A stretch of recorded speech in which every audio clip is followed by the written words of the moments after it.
This story is called Kimmie. I suppose some people show up to the doors of an anonymous 12-step meeting ready to begin sobriety with a big smile on their face. I, however, did not start my sober first day in any form of fashion. Oh, I had driven by the sober building, seen the meeting schedule on the door. Because I certainly didn't need that kind of help, I always drove on. Months later, on a grimy, starless night in August, I wandered around my backyard in flannel pajamas with a drink in one hand and a cigarette in the other, feeling good and sorry for myself, blaming the shrub I had fallen into for the train wreck of my life. The next thing I knew, it was morning, and I was slumped on the deck chaise as the hard Oklahoma sun beat down on my face. I looked around at the clock outdoor and saw that I had just enough time to make it to the 10 o'clock sobriety meeting. Who wakes up like that?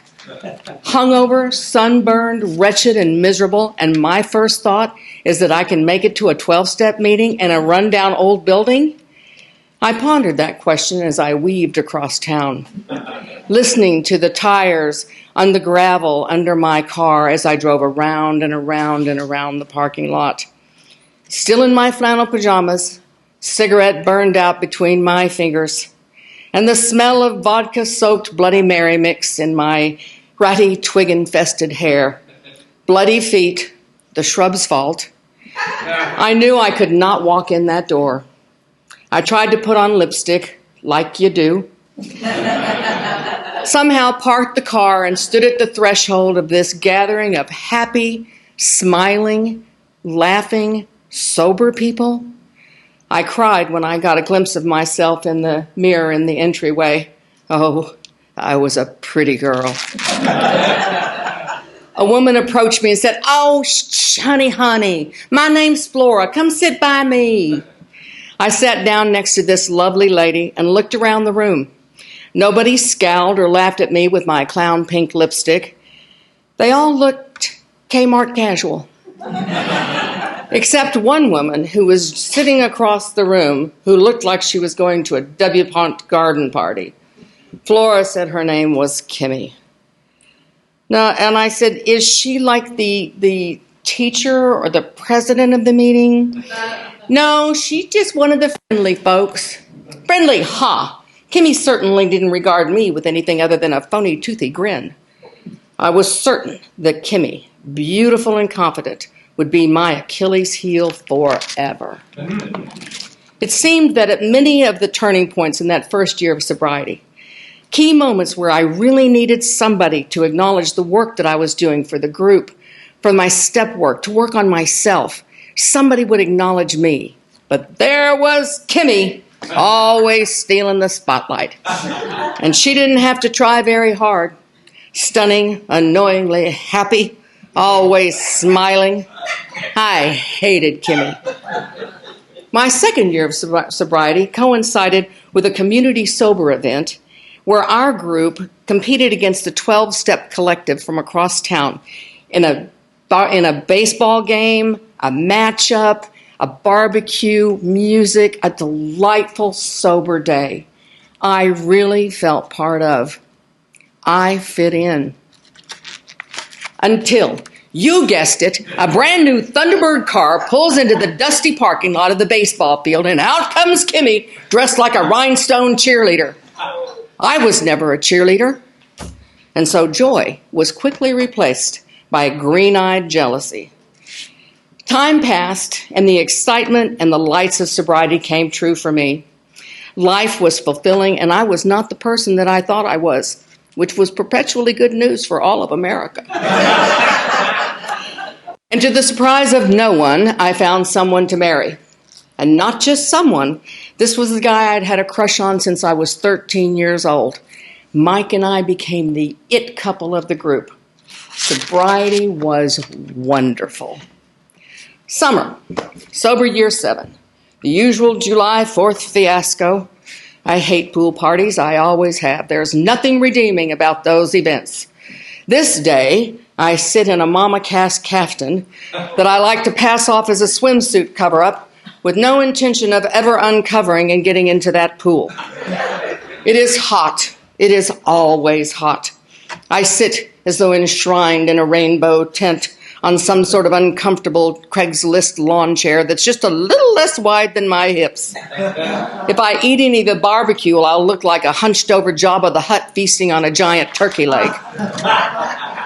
Mike stands at the barbecue with the other husbands, who all wear mid-calf length surfer swim trunks, thin open shirts that partially cover their little tummies, and Jesus sandals that reveal more pedicure hygiene truths than any of us really want to know.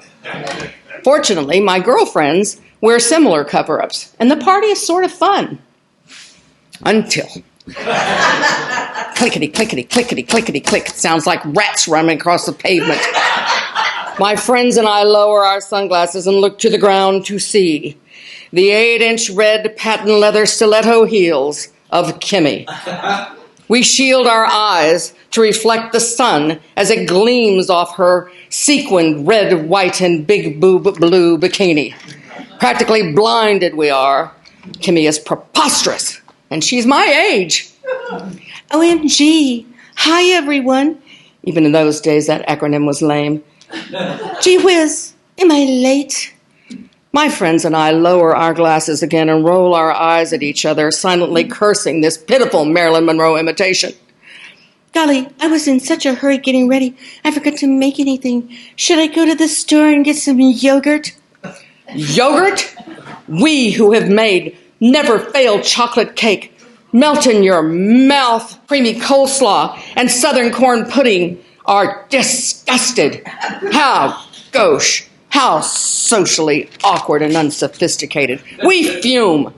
Kathy shifts dramatically in her squeaky canvas deck chair. Everyone is furious, except our husbands, who can't rush in and assure Kimmie enough that we have plenty of food. And can't they make her a plate?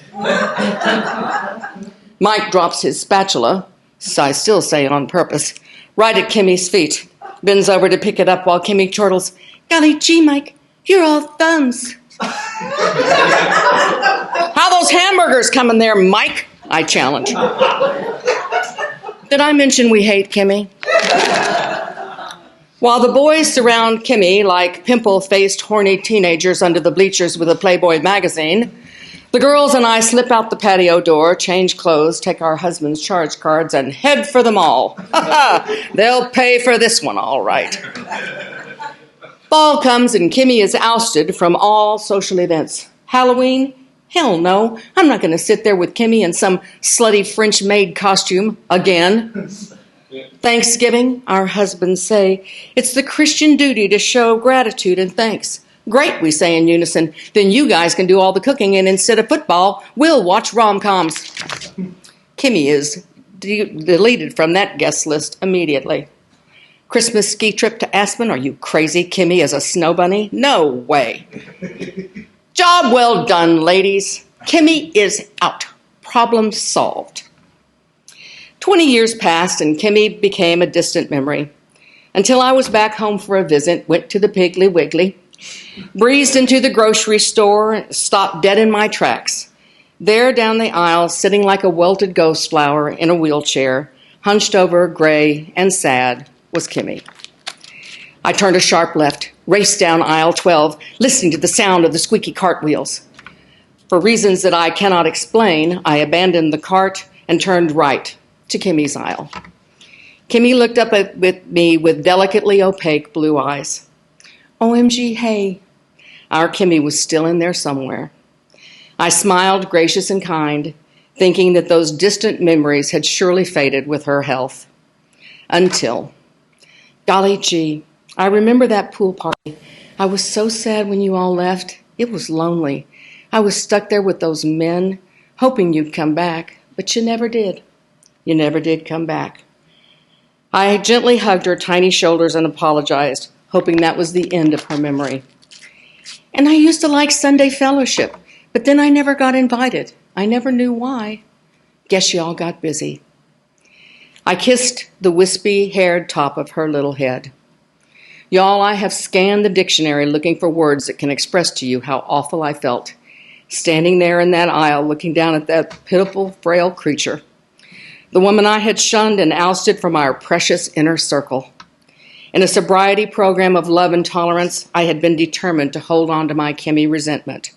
And why? Because Kimmie was everything I could never be. Va-va-voom, with a perfect figure, breathy little voice, and shoes that she could not fall off of. She was the epitome of glamour, the object of appeal to our goofball husbands, and I held her in disdain. Everyone loved her, and I was a recovering misanthrope. I thought her appearance was designed to steal my husband, who, quite frankly, I'm not sure anybody would have really wanted, and ride off into the sunset. I was sure she was an evil vixen infidel. Turns out I was wrong. And so I sat on the floor of the food store, just under the canned goods, looked up at Kimmie in her chair, held her pretty little porcelain hand, and listened.